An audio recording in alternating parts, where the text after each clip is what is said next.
हाय दोस्तों, कैसे हैं। मैं मोहम्मद मुख्तार आपका फिर से मैं अपने YouTube चैनल सुगम संगम पर स्वागत करता हूं।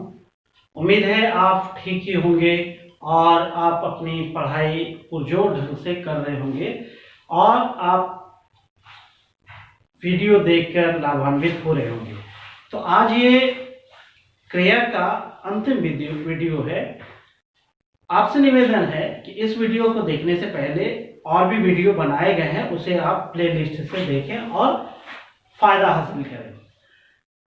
दोस्तों, क्रिया के कुछ रूप हैं जो हमसे परीक्षाओं में अक्सर पूछा जाता है, तो जो बच गया है उसे आज हम जानने का प्रयास करेंगे दोस्तों। ठीक है दोस्तों, तो आइए क्रिया के कुछ रूप के बारे में आज हम जानने का प्रयास करते हैं। हमने उसको लिखा है, जैसे हमें पूछा जाता है द्विकर्मक क्रिया, सहायक क्रिया, पूर्वकालिक क्रिया, उत्तरकालिक क्रिया, क्रियार्थक संज्ञा। ठीक है दोस्तों, तो आइए एक एक करके हम उसे जानने का प्रयास करते हैं दोस्तों। ठीक है, पहला देखिए, द्विकर्मक क्रिया क्या है।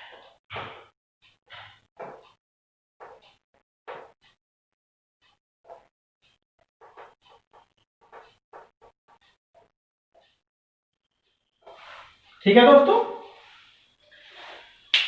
तो देखिए दोस्तों, इसके नाम में ही लिखा है द्वि। कर्म आप समझ रहे हैं, दो कर्म। द्विकर्मक से ही स्पष्ट हो रहा है कि दो कर्म होगा इसमें।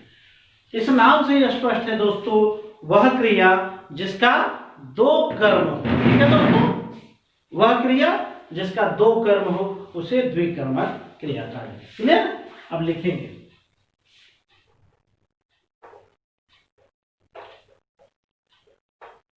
वह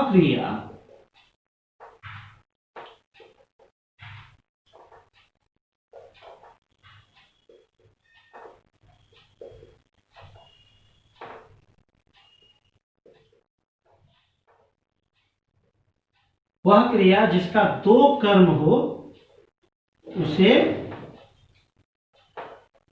द्विकर्मक क्रिया कहा जाता है। ठीक है दोस्तों, अब देखिए जैसे समझने का प्रयास करते हैं।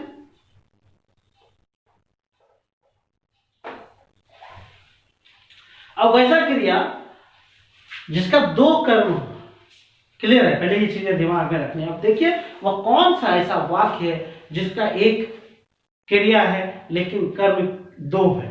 देखिए, जैसे हम एक वाक्य लिखते हैं, राम मोहन को पुस्तक पढ़ाता है। ये वाक्य है दोस्तों।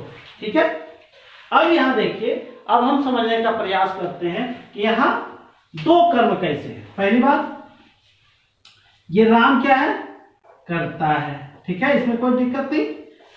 कर्ता क्या है, कोई क्रिया है। ये क्या हो गया, क्रिया है। ठीक है दोस्तों, अब देखिए, एक है मोहन, एक है पुस्तक। तो क्रिया का फल जिस पे पड़ता है उसे कर्म कहा जाता है। या पढ़ाना क्रिया है, इसका फल किस पे पड़ रहा है, मोहन पे और पुस्तक पे। तो इस तरह पढ़ाना क्रिया का दो कर्म मोहन और पुस्तक है। तो ऐसे स्थिति में पढ़ाना क्रिया द्विकर्मक क्रिया हुई, कोई दिक्कत नहीं होनी चाहिए। तो यह जो मोहन और पुस्तक है यही कर्म है। तो इस तरह आप इस उदाहरण को समझाने का प्रयास भी करेंगे। ठीक है दोस्तों, तो यहां पे हम लिख दे रहे हैं, इस वाक्य में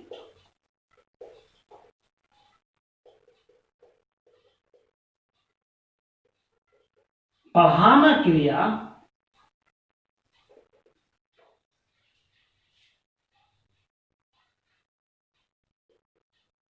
का कर्म क्रमशः मोहन तथा पुस्तक है, अतः पढ़ाना द्विकर्मक क्रिया है। कोई दिक्कत नहीं होनी चाहिए दोस्तों। एक बार फिर से, द्विकर्मक क्रिया क्या है? वह क्रिया जिसका दो कर्म है उसे द्विकर्मक क्रिया कहा जाता है। जैसे राम मोहन को पुस्तक पढ़ाता है, या पढ़ाना क्रिया है, इसका दो कर्म मोहन और पुस्तक है। हमें उदाहरण को समझाने का भी काम करना है, और वो इस तरह समझाना है कि इस वाक्य में पढ़ाना क्रिया का दो कर्म मोहन और पुस्तक है, अतः पढ़ाना क्रिया द्विकर्मक क्रिया है। ठीक है, इस तरह कोई दिक्कत नहीं होनी चाहिए। अब आइए दोस्तों, सहायक क्रिया के बारे में हम जानते हैं। सहायक क्रिया, सहायक में नाम में ही लिखा है सहायक। ठीक है दोस्तों, यह मुख्य क्रिया के सहायक के रूप में होता है। वाक्य में मुख्य क्रिया के अर्थ को स्पष्ट करने के लिए जो अन्य क्रिया सहायता करता है उसे सहायक क्रिया कहते हैं। पहले इस परिभाषा को समझिए।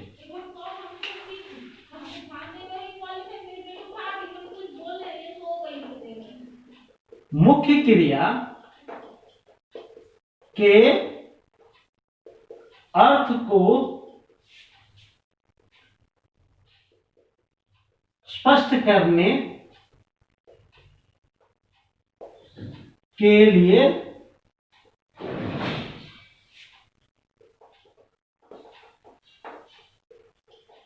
सहायता करने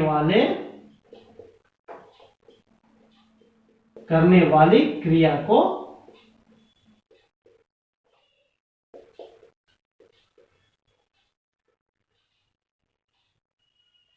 सहायक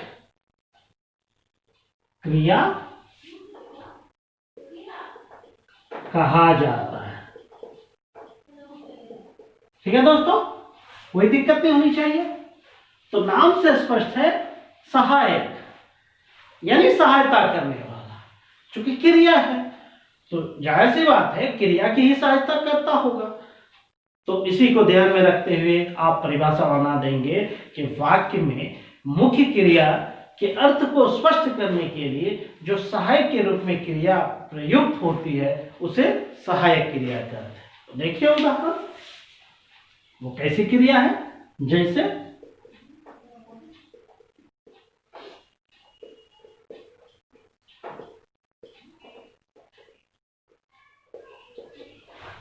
राम जाता है,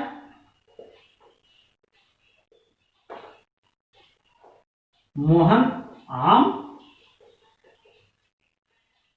खाता है। ये दो वाक्य है दोस्तों। ठीक है, राम जाने करता है, यही है जाता। जो है जाता मुख्य क्रिया है, और उसका अर्थ स्पष्ट करने के लिए, उसको और प्रभावशाली बनाने के लिए है क्रिया के रूप में आया है, क्रिया की सहायता करने के लिए आया है। ठीक है, उसी तरह मोहन क्रिया है, मोहन करता है, खाना क्रिया है, और उस खाना के अर्थ को स्पष्ट करने के लिए ये है का प्रयोग हुआ है। ठीक है, तो यही है सहायक क्रिया है। एक और उदाहरण लिखते हैं। वह घर जा रहा है। ये वाक्य है दोस्तों। इसमें जो है वह करता है, ये जाना मुख्य क्रिया है। ठीक है, और उसका अर्थ स्पष्ट करने के लिए ये रहा है जो है ये सहायक क्रिया का काम करता है। तो इस तरह आप लिख देंगे तो प्रयुक्त उदाहरण में क्रमशः है और जा रहा है मुख्य क्रिया के सहायक के रूप में प्रयुक्त हुआ है, अतः इसे सहायक क्रिया कहा जाता है। ठीक है दोस्तों, तो हम चाहते हैं आप इसका स्क्रीनशॉट ले लें, लिख लें, उसके बाद हम नेक्स्ट बात करेंगे। तो आइए दोस्तों, अब हम पूर्वकालिक क्रिया को जानने का प्रयास करते हैं कि पूर्वकालिक क्रिया क्या है। ठीक है दोस्तों, तो देखिए इसके नाम में ही पूर्व काल है। ठीक है, इस क्रिया के नाम में क्या है? पूर्व और कालिक, काल जोड़ एक, इसमें क्या है दोस्तों? पूर्व जोड़ काल और उसमें एक प्रत्यय लगा है दोस्तों। ठीक है, तो इस क्रिया से क्या है? स्पष्ट हो रहा है कि पूर्व काल में जो क्रिया है उसके पहले, ठीक है, जो क्रिया है उससे पहले जो क्रिया की गई उसको पूर्वकालिक क्रिया कहा जाता है। इतना ध्यान में रखना है और उसी को ध्यान में रखते हुए इसकी परिभाषा बनाना है। ठीक है दोस्तों, देखिए कर्ता कोई काम कर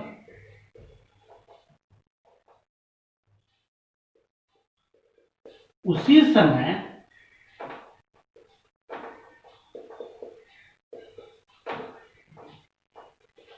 कोई दूसरा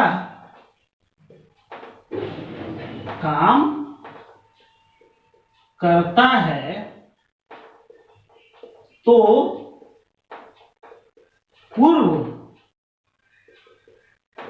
में किया गया कार्य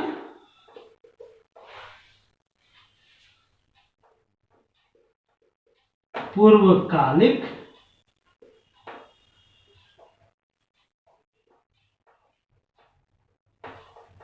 क्रिया कहा जाता है। ठीक है दोस्तों, अब जैसे देखिए, जैसे हम समझाने का प्रयास करते हैं,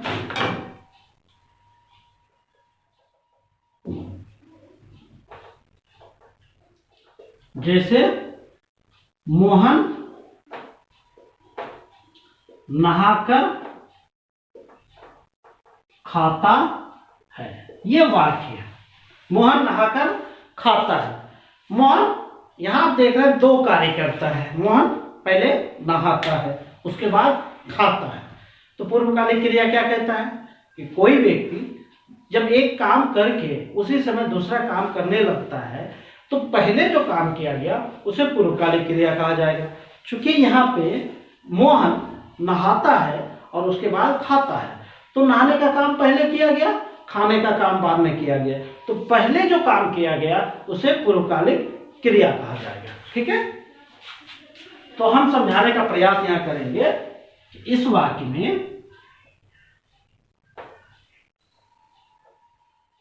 में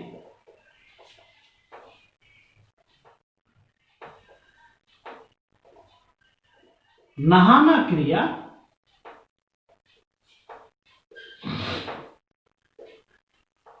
पहले संपादित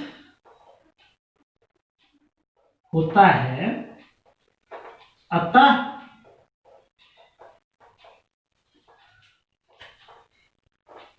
नहाना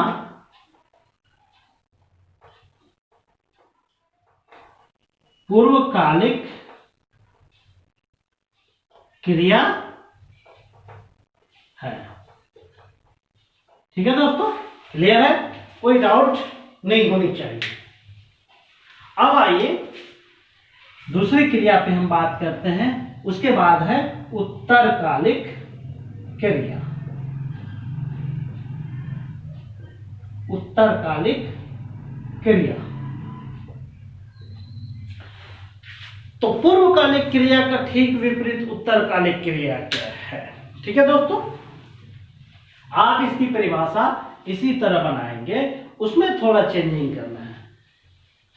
और यहां देखिए क्या है, मोहन नहाकर खाता है, खाना क्रिया बाद में हो रहा है, नहाना क्रिया पहले हो रहा है, जो पहले हुआ वो पूर्वकालिक क्रिया हो गया, और खाना क्रिया बाद में हुआ है तो उसको उत्तरकालिक क्रिया कहा जाएगा। इसकी परिभाषा आप खुद लिखेंगे दोस्तों। जब कोई या कर्ता कोई कार्य करके उसी क्षण दूसरा कार्य करता है तो बाद में किए गए कार्य को उत्तरकालिक क्रिया कहा जाएगा। अब जैसे देखिए, जैसे हम समझाएंगे, इसी वाक्य को हम लेते हैं, मोहन नहाकर खाता है, यह वाक्य। ठीक है दोस्तों, अब देखिए इसमें पहले जो काम किया गया वो पूर्वकालिक हुआ, पूर्वकालिक क्रिया हुआ, जो बाद में किया गया वो उत्तरकालिक क्रिया हुआ। तो मेरा विश्वास है कि पूर्वकालिक क्रिया को समझ लेने के बाद आपको उत्तरकालिक क्रिया को समझने में कोई दिक्कत नहीं होनी चाहिए। और इनकी परिभाषा आप खुद इस परिभाषा को ध्यान में रखते हुए और इस व्याख्या को ध्यान में रखते हुए आप उत्तरकालिक क्रिया को समझाने और लिखने का प्रयास करेंगे। ठीक है दोस्तों, अब हम आगे बढ़ते हैं। क्रियार्थक एक है लास्ट वाला, क्रियार्थक संज्ञा।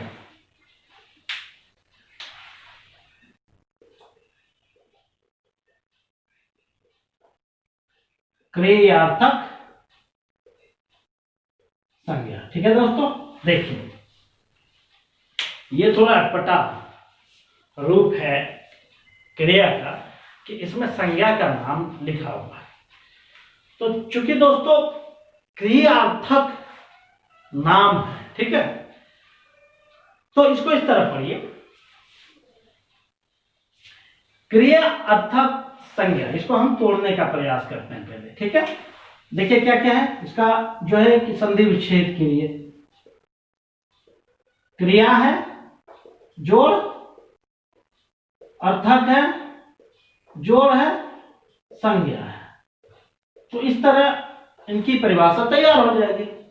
क्रिया जब संज्ञा के रूप में या संज्ञा के अर्थ में प्रयुक्त हो जाए तो उसे क्रियार्थक संज्ञा कहेंगे। ठीक है, कोई दिक्कत नहीं होनी चाहिए। और देखिए कैसे हम प्रयोग इसके परिभाषा बनाते हैं।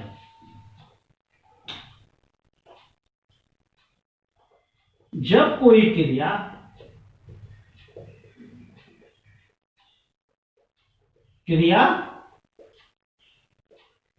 संज्ञा के अर्थ में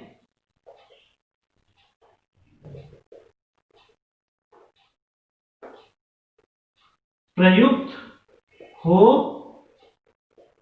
तो उसे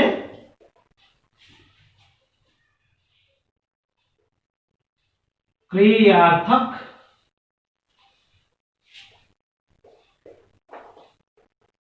संज्ञा कहा जाता है।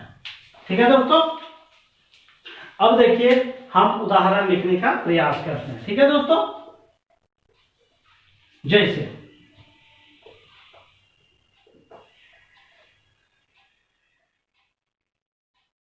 टहलना स्वास्थ्य के लिए अच्छा है। ठीक है, एक वाक्य लिखा हमने, और यहां देखिए आप कि टहलना क्रिया है। इस पूरे वाक्य में एक क्रिया है टहलना, और यहां आप देख रहे हैं इस टहलना क्रिया को संज्ञा के रूप में या कर्ता के रूप में प्रयुक्त किया गया है। तो ऐसी स्थिति जब उत्पन्न होती है तो उसे क्रियार्थक संज्ञा कहा जाता है। तो इस हिसाब से यहाँ पे टहलना क्रिया क्रियार्थक संज्ञा है। तो इस तरह दोस्तों आज हमने क्रिया से संबंधित जो प्रश्न है और क्रिया से संबंधित जो समस्याएं हैं उसको हमने अंतिम रूप दिया है, और हमें उम्मीद है कि आपको आपकी तैयारी में यह वीडियो बहुत ही हेल्पफुल साबित होगा। तो आपसे निवेदन है कि वीडियो को जितना ज़्यादा से ज़्यादा लाइक कीजिए, शेयर कीजिए, कमेंट कीजिए, क्योंकि आपके लाइक और कमेंट पर ही हमारा विश्वास टिका है और उसी आधार पर हमें पता चलता है कि मेरा वीडियो आपके लिए कितना कारगर साबित होता है। इसी के साथ थैंक यू। जय हिंद, जय भारत।